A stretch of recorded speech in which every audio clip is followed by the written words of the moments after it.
Welcome to Game Woven, a collaborative storytelling collective building a world one game at a time. This week, we will be playing The Ground Itself by Everest Pipkin. If you like what we do here and want to get involved, follow us on Twitter at GameWoven, where you can join our Discord and check out our Patreon at patreon.com/GameWoven.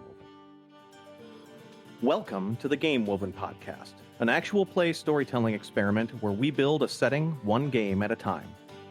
While this is not the first episode you've heard, this is in fact the first episode we have recorded. The previous episodes, the dungeon crawl using Quest, and building the story behind the dungeon using Skeletons, both sprang from this first episode, where we play The Ground Itself by Everest Pipkin. This is the episode where we establish our setting. Right now we have nothing. A blank page, an empty map, a shuffled deck of cards. There are no landmarks, no stories here, no history, culture, or even denizens. And over time, we will fill this world with secrets and answers. But we are not alone in this project. If Game Woven fills you with questions, curiosity, or ideas, then we invite you to join us on our Patreon, Discord, and World Anvil Wiki to play your own games in the Game Woven world. We invite you to tell stories, both long and short, submit fiction that fills in the gaps and justifies contradictions, show us fan art of your favorite one-line NPC, and maybe even record your own actual play series in the Game Woven world. By the end of this game of The Ground Itself, we may not have a rich and detailed map of the place we're building together, but we will have the broad strokes of the emerging story of a place and the people who live in it. From those threads, we will dig deeper and deeper, fleshing out towns, wars, adventures, cultures, dreams, and calamities through collaborative play using world-building and storytelling RPGs. There's no need to take notes. We will take care of that for you. So please sit back and listen to The Ground Itself by Everest Pipkin, presented by the Game Woven podcast. Let's go around the table and introduce ourselves, beginning with Zad. Hi, my name is Zadkiel Vasky Huff, and my pronouns are they, them.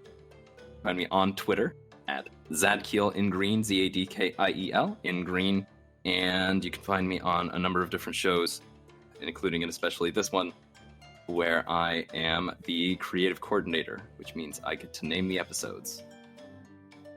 Bree.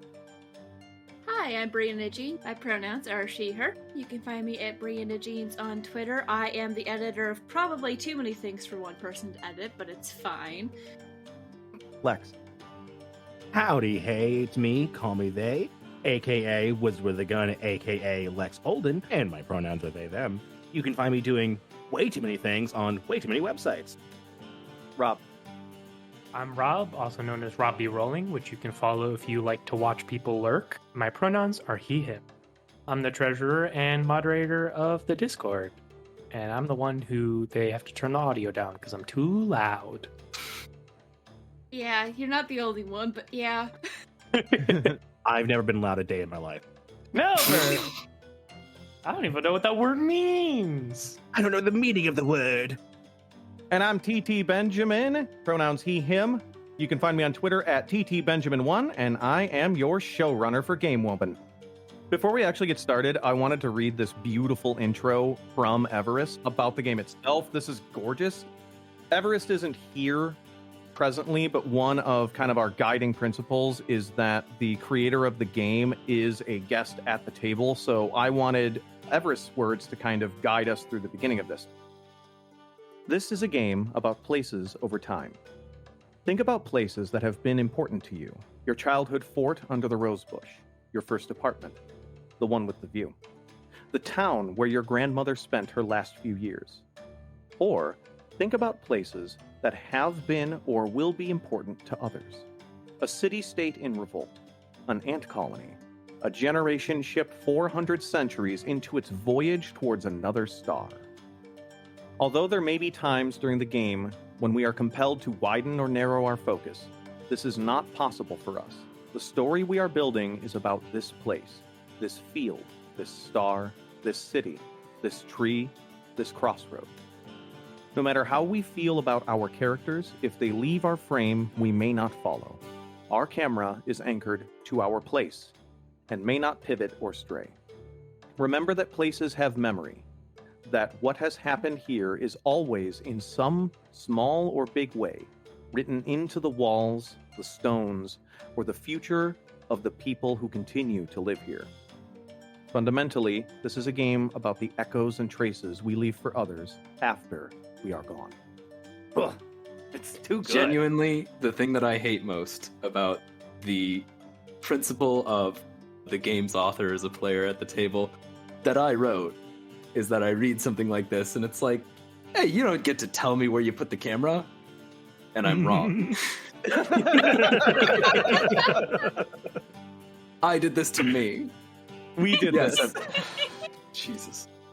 So I'll go through the getting started. Now, in the text, we're supposed to pass it around and decide if we're going to read by section or in turns.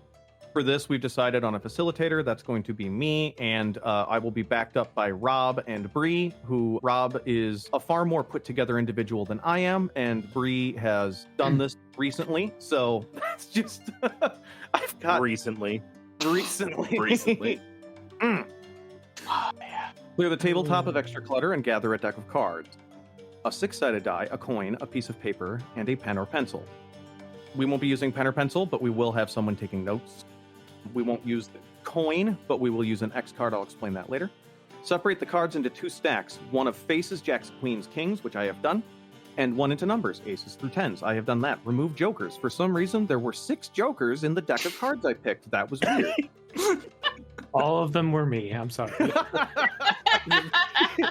Shuffle each stack and place them face down on the table. The face cards will be used during setup. The number cards will be used during gameplay. Place the die. The die will be used to establish our timeline. The sheet of paper is where we are going to keep notes, and the coin is in the gameplay. The coin is placed heads up. This is a consent mechanic. If you flip the coin to tails, then that's essentially the equivalent of an X card. We stop play, discuss why there was an X card, and then we don't resume until everyone feels comfortable doing so. In this case, since we are playing over video chat, we're all pretty familiar with X and O mechanics, so I feel like we can just use those. An X means we stop immediately. An N means we are brushing up near something we would like to discuss or like back off from. And an O is a general like, hey, I would like to check in with everybody because I think someone might be uncomfortable and isn't vocalizing it. So we all know that. We can put those in the chat. We can hand signal. The setting for our game should be decided collaboratively around the table.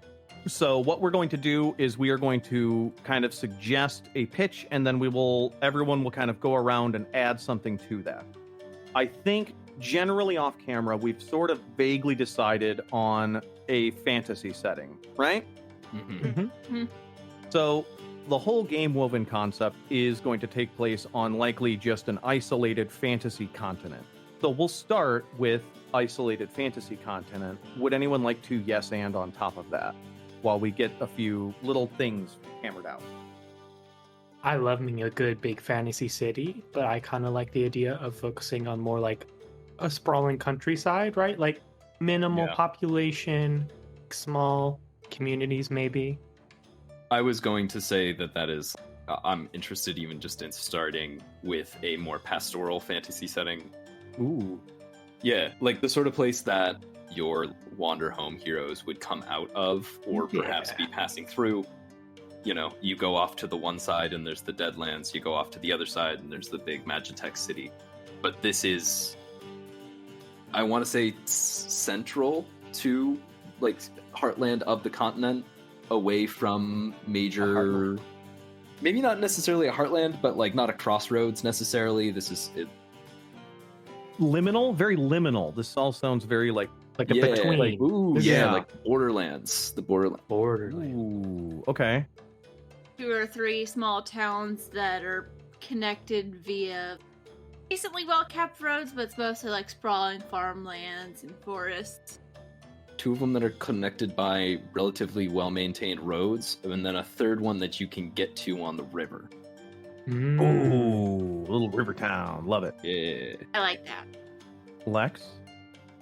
Do you have something you would like to throw on top of here? No, I was gonna say I'm cool with fantasy shenanigans, but also I'm okay if things get weird. Oh, they are going to. Hell yeah. This, you remember how the last thing went? It's Yeah, absolutely you gonna remember get how the weird. tech test went? That got weird immediately. We wasted no time. I don't know what you mean. So, anyways, they're all squid people, right? Yeah, for sure. Yeah, Right. that's the goal. Got it. Okay, cool. Nailed it. All right, there we go. We're gonna get there. We've got 3 towns in sort of a border, pastoral, liminal fantasy area. One that's along the river, and then one that they're connected by roads, which is lovely. I would like to pitch a secret 4th town that is under the river. Oof. Yes. Yes. There we yes, go. yes. There's that Lex spice. There it is. Fucking go.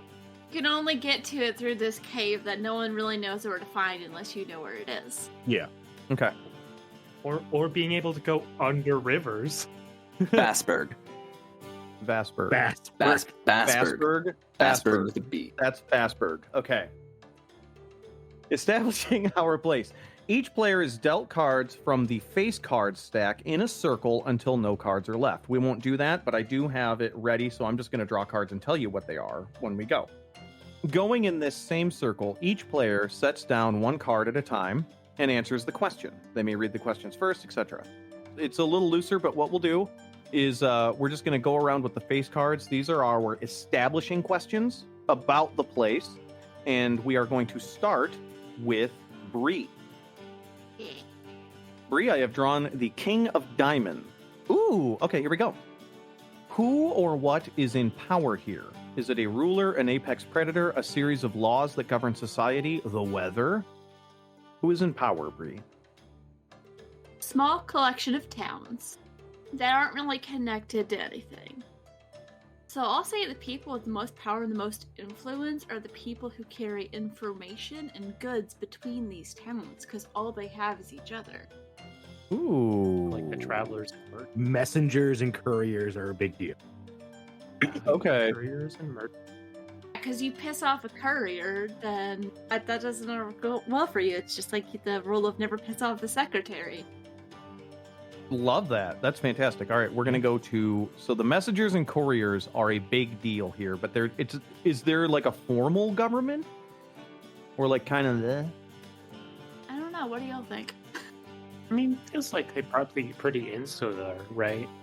Yeah. Yeah. If they're that isolated, right? If they're so isolated that the biggest collection of power is with The messengers. Postal Service. The postal service, yeah. There probably is like actual like mayors or governors or whatever. Yeah, like a town council. But then the postal service are like the jocks of the area or whatever. Yeah, well, see, like, what happened is the Postmaster General told all of his dudes that were going around the area, like, oh, just tell everybody that the king said I'm in charge.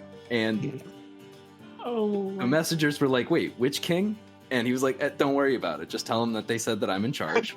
that's fair. Yeah, big And- power play.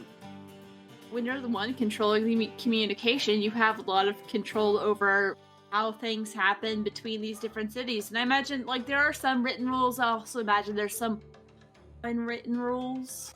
Even if they aren't Mm. officially rules, just things you know what to do, which a lot of it's like, don't mess with the couriers, because they could also be carrying something really important. If they're bringing news that town A has been attacked and town B is next, and you mess with them and they don't get delivered to that message, your hometown's screwed and it's all your fault. Yeah, rule number 1, don't fuck with the Runners Guild. The Runners Guild. Ooh. In the thing, it did say to keep these answers short. I do love this though. Right, we should keep it short, but that was very juicy. All right, Lex, your question. Mm-hmm. What are the threats to this place? Are these threats to the materiality of the place or the people that live in it? Oh, it's got to be the people. Because in my head, if the couriers are so important, that must mean leaving sucks. Like, Ooh. leaving must be awful for whatever reason. So those who manage to leave, badasses. Like, they're just cool. You got to be good at sprinting real fast or something. Whatever the required skill is for leaving town. Probably got to be able to run, fight, or have like the wealth to like have a horde or something. Yeah. Are there monsters in the woods? it's got to be monsters in the woods, because, fantasy, but also, like, what monsters are so bad that you just can't leave town? In every generic D&D setting, there's like, there's like zombies in the woods, but a dude with a stick can solve that one. What's so bad that you're like, hey, only like 4 people can leave, dude. We're staying put. I'm really curious about this. Maybe we'll have to like find out as we go. 100% have to fight. Yeah. Yeah. Chekhov, I think, would be like, no, you're good, fam. Oh yeah. Chekhov's ominous threat in the distance. Chekhov's threat to not be introduced later. Yeah. Chekhov's letter that says, hey, don't go outside of this little area here. Trust us on this one. Sincerely, the runners. Also, I know that was phrased like a threat, but I promise it's definitely not a threat. Actually, as I continue writing this, it sounds more and more threatening, but I promise this is not a threat. Okay, love the runners. Rob. Yes.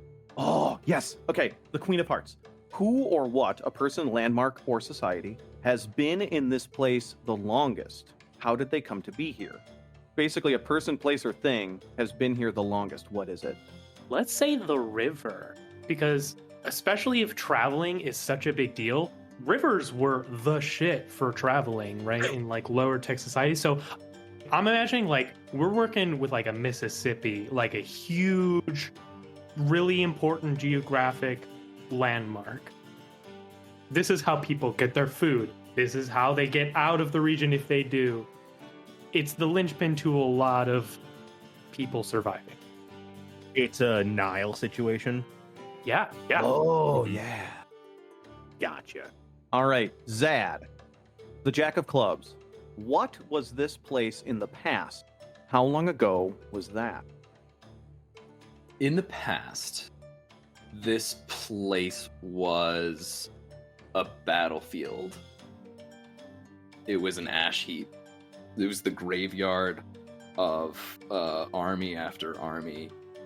And it's been, oh man, from the time that we've started, like, it's only been long enough for those camps to start turning into towns and everything to get planted over. It's been a good 100 years since the last battle here. So it used to be a battlefield, and that was 100 years ago now. Clarifying question. Why was this place where all these armies died? I feel like it's the river. Hey. Oh, yeah. Yeah, there used to be a bridge over Basstown, or Bassburg. And Bassburg. Bassburg. there used to be a bridge over Bassburg, and then at one point, the Marathoner General sent a message to the folks in the Southland saying, hey, your enemies in the East have declared the Bassburg Bridge is neutral territory and safe passage, and then sent a letter to the folks in the East. We're like, hey, I just got word from everybody in the South, and this is meant to be neutral territory that will be presided over. Everybody got those letters. Everybody got the letters declaring the general truce, as agreed to by their foes. So it sounds to me like this place was also, like, even that before the battlefield, it was like a hub because it had this big bridge, and now the bridge is gone, and now it's nobody needs to come here. Is that the interesting thing, or is it that... Okay, like, cards on the table, I'm like, the messenger service has been massaging the truth in ways is an interesting one. Oh, for sure. To maintain peace, Okay. yeah. Oh, yeah. Oh, yeah. Okay. Can't be war with both the armies are dead. Do we want the Bassburg Bridge to still be there, or do we want it to be gone? It could be gone. It was a battlefield, so it has the implication that it's no longer a battlefield, but the bridge could still be out. There is a way to cross. I'm sure the grand opulence that was the Bassburg Bridge, I'll bet that's gone. Yeah. It ain't what it used to be out there. The fairies are fine. All right, my draw. The Jack of Diamonds. What is this place named or called? Who named it, and for what reason? Well, is this named for the collective 4 towns area? So, yeah, I think I'm gonna name like the surrounding lands because, of course, like lands also generally have a name, and I think they were probably called something like the Fertile River Valley or something during all the wars. Because I'll bet they you can get a lot of good food because it's like floodplains and it's down off the mountains, and you can like you can really harvest a lot of food out of here. But now it's just called the Bronze Hollow Valley because there are all of these shrines that are basically stacked like cairns of old discarded weaponry from the wars that sort of serve as like markers and stuff. It's just like out in the middle of fields. Middle of fields, along the road, they use them as markers. You can see like a freaking spear holding up like a town sign, like repurposed battlefield weaponry after 100 years of peace, and now they just sort of like they're just like everywhere. So it's called the Bronze Hollow. Oh, did you hear about like the Jacobson? Yeah, they're like they're the farm 3 cairns down. They got their cow gave birth, right? They've got a bearded great axe on the door. You can't miss it. Lots of kids. Look, mommy, I found an arrowhead. That's great, sweetie. Wow, put it with the others. Put it with the rest of them. So my Latin kicked into my brain, which reminds me of a thing called a tropaeum, which is where we got the word trophy, which is to honor a victory. You took the enemy soldier's armor, hung it up on a thing, and then dedicated it to a god. Oh, I'll bet there's a buttload of those. Yeah. Yeah. Many Tropaean. Confirmation, this place does have gods. Yes, we have established that there are gods. Or at least people think there are. And at a minimum, we are Bronze Age tech. Yeah. And there was a bridge at one point. Bare minimum Bronze Age tech. Okay. Or it was Bronze Age tech at least 100 years ago. Yeah, I don't know where we are now. Not sure where we could be. And there's probably magic. We're pretty sure there's magic. Probably magic. I mean, we've got at least one town under the river. So something is making that work. We'll get there. Yeah, we'll get there. Bree, the Jack of Hearts. Oh, hey, here we go. Who lives here? What is an average person like in this place? What do they look like? What do they wear? What if everyone that lives here is descendant from the families of the soldiers who all died in the war? Okay. I like that. Yeah. Love it. Laid the arms down and just, we live here now. Yeah, I think the two sounds that didn't have the bridge, or like the two towns that are connected by the road now, those were just like repeatedly used as camps by various armies that have been passing through. Almost like the idea of like they're on like opposite sides of like a ridge or something, because they were just like in that stalemate of like if one side goes to attack the camp they'll lose, so in the other side goes the camp attack the camp they lose, so they just sat there for like years. So they were semi-permanent already. Yeah, but it's probably been long enough that there might have been some intermixing almost, even though it is now not safe to travel, but there's a lot going on in the war, and there might have been a time, like, as they were settling, when they sent people around to, like, go and help. And then they started realizing, oh, wait, it's dangerous to travel. You shouldn't, like, travel on the roads unless you're a runner. We know how to handle this, so it's just ordinary people, but you can see in some of them, like, you can see the signs where they still bear the look and different features of the soldiers who died in the war. I'm already getting such a cool idea to do like Traveler and everyone is runners delivering a critical message. Oh my god. Oh, that'd be yeah. Anyway. Ideas are good. Throw that on the pile. We're going to get a lot of those. I actually have a follow-up question. We keep mentioning Bassburg. The question has to do with who lives here. So who lives in Bassburg? Please tell me who lives in Bassburg, Bree. Please, Bree. Fish people. It's under the river. The Bass Boys.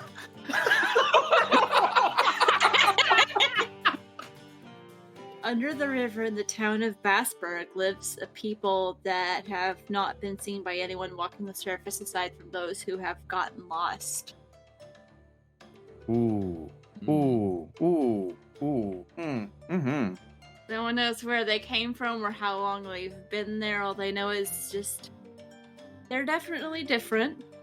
Okay. Except those who get lost, to like make them at home. Ooh. All right, Lex, Queen of Clubs. Mhm. What was the greatest moment in this place's history? Damn, we covered a huge battlefield. That wasn't it. Right? That was a lot of moments. There's a lot of battles here. Well, and there's a lot. I Ooh. mean, there's a lot of history here too.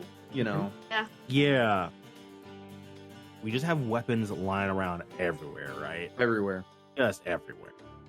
We have a bridge that is destroyed, or if you want to go weird and mystical, vanished. If you want to go weirder, it just left on its own accord. Oof. Well, maybe because I had that misunderstanding that it was gone, and in Zad's head it was here. So what if it just comes back and forth? Like sometimes Oh. the bridge is here, sometimes it's not, and It's you have to deal with that. The legend has it you maybe shouldn't cross it because it doesn't always go where you think it will. If it decides to Whoa. leave while you're on it. Oh no! Oh yes! Look, Mom, I'm crossing up. Well, I was thinking that it bamfed like Nightcrawler, so it's the bamfing Basper Bridge. Yes. Okay, moving on. So, was the construction of the bridge the greatest moment in history, or The first time it showed up. Yeah, maybe it wasn't constructed. Maybe it was a gift from supposedly a god. Oh. Ooh. They're all into travel, so it could have been like the god of travel or something. I'm like, hey, it sucks out here. Y'all praying for things to be a little bit easier. Here's a cool magic bridge. Oh, and then you fought over it? I'm taking it away now. I'm taking it away. You've lost. I'm turning this bridge around. You've lost bridge privileges. your privileges? Your privileges. Boo. Which, by the way, for a bridge to be that important, it's got to be like an impassable gorge somewhere, right? Big fucking river. Yeah, Yeah. Like really wide across. it is colossal. Yeah. I've Mhm. driven across the Mississippi multiple times. I mean, I Yes. live right next to the Mississippi. Yeah. You can get across it in a boat, but it will suck you downstream multiple miles unless you've got like guide ropes and stuff. So people can cross without the bridge. It just sucks. It sucks. That's what it Yeah. comes down to. Yeah. So the river's wide. It's got to be like the water's got to be rough and fast. Maybe something lives in the water. I don't know. Something sucks about the river on top, like beyond to the point where they went, hey, literal God, please. Love it. All right. Rob. Hey, when the bridge appeared. Yeah, That's it. love it. Yeah, I love it. Oh, Yeah. Rob, the exact opposite of the previous, the Queen of Spades. What was the greatest tragedy in this place's past? Like, how was it observed and remembered? Ooh. Right? All right. So the first thing that came to my head that's been swirling around is the question of why people are leaving the weapons alone. Because like obviously like respecting the dead, but also like I imagine metal isn't the easiest thing to come across. Practically, you would want to melt that down to some degree. So to me, there had to have been the climactic battle, the final battle left a scar on the people and the weapons that were involved in it. And you know not to mess with those people and those weapons when they show up. And the descendants still struggle with, they'll have like a birthmark where the Mhm. wounds were on the dead, and so The Yeah. scars left by that Mm. battle will never leave those families. I just had a thought. What if the reason most people don't leave their town is because they're afraid this leftover curse will cause them to start the war back up again? ooh, that- Or at the very least, that's what they've been told. maybe it's true. Maybe there are monsters too. Like there's like a whole like a multiplicative effect. But I like the idea of them being so afraid of this calamitous war that they're like, we can't leave here. We'll just go start a war somewhere. Yeah, but with the runners, maybe the runners like, okay, like, oh, we came from somewhere else, or like they don't have the hallmarks, like you were mentioning the scars, they don't have those. So like, okay, you've proven you can go over there without murder hoboing, so congratulations, you're a runner now. What better way to keep somebody from becoming a runner than to tell them that they legitimately need to stay here, otherwise they're going to start a war? Yeah. Well, Yeah. it could even also be what better way to get people to stay playing than to be like, hey, if people realize this place was safe again and you could travel here, there's gonna be another war. I feel like probably the runners, so there's probably runners who are like native to the towns, and then there's runners who are outsiders who aren't affected by the curse. The runners who are natives are descendant from the original messengers who were by law not allowed to carry weapons and therefore didn't technically participate in the war. Yeah. So they weren't affected by the curse. I swear I'm not Yeah. trying to make this thing a big giant ceasefire reference, but it's happening. No, yeah, no, it's fine. Wait, did we? Oh no, is this a generational trauma? Oh Ooh. no. Oh, no, generational trauma, that's not popular in media right now. All I had the thought was like, if there are monsters, it'd be sick if they just learn how to use the weapons lying around. Oh, they're like desperatory. I've never played Dark Souls, but I've seen the Sith fight where it's a wolf with a giant sword in its mouth, and just like, So like monsters either have the weapons incorporated or like if they're old enough. The thing that popped in my head was like a saber-toothed tiger, but with like bronze yeah, saber teeth. Those like curved, oh yeah. scimitar, yeah. Mhm. Oh. A scimitar-toothed tiger. Zad, what is valued in this place? What is it known to have in excess?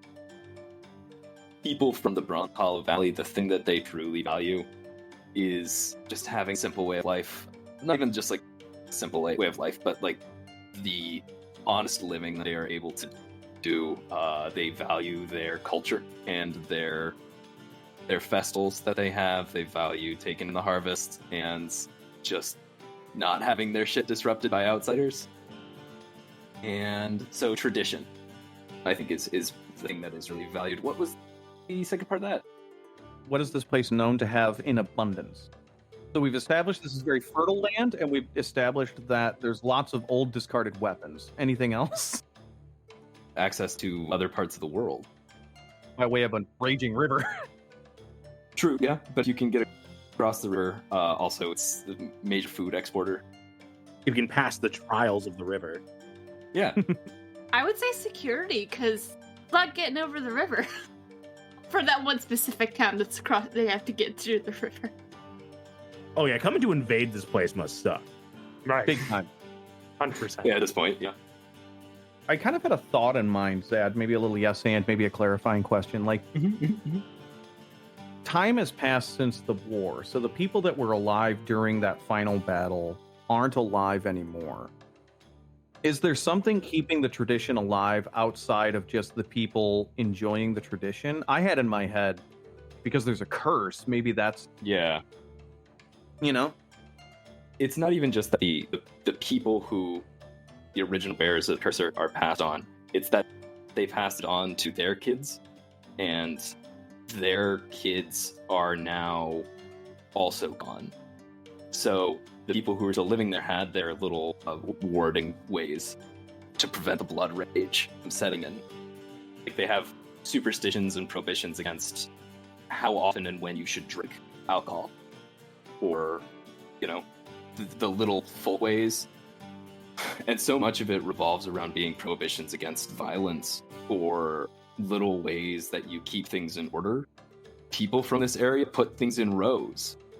You put them in these neat and orderly rows, and then you leave them there because they're all descended from soldiery, and they're also three generations removed from soldiery. So that these things, it's like, well, hey, why did you just set all of those things in a row? Something that my grandmother did. That's how they go. What we do here.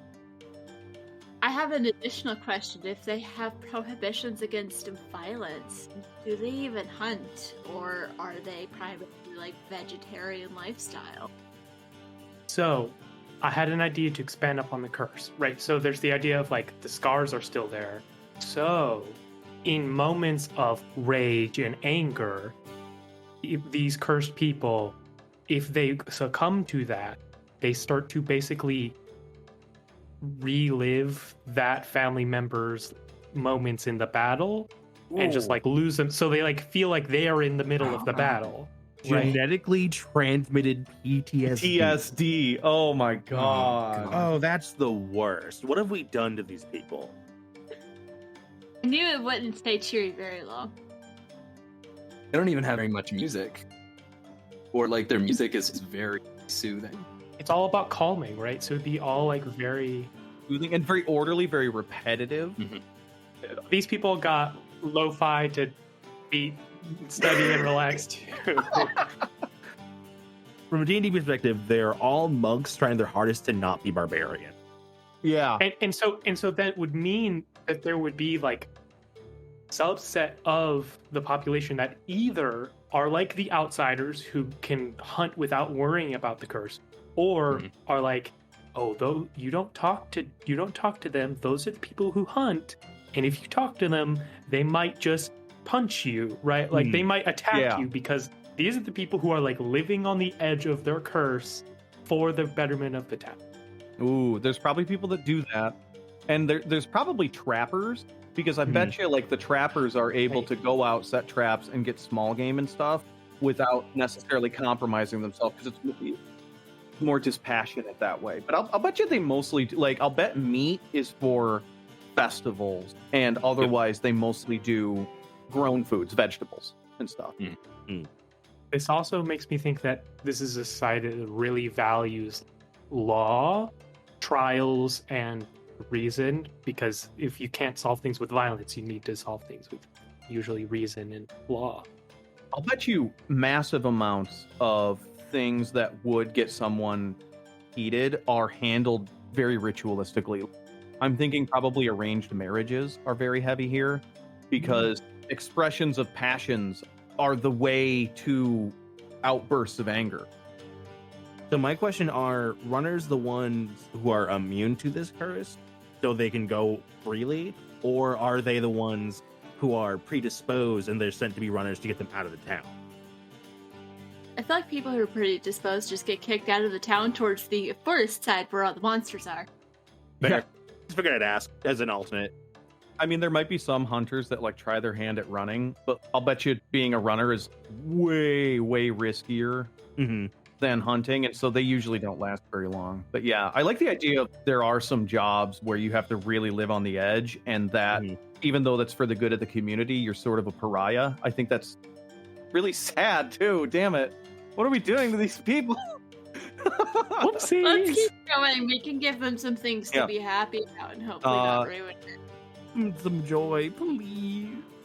I have probably the funnest one to conclude our opening remarks on, which is the King of Hearts.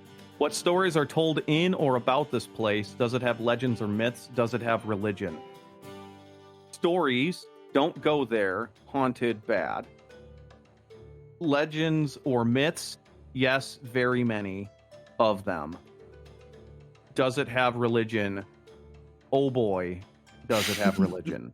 A lot of it.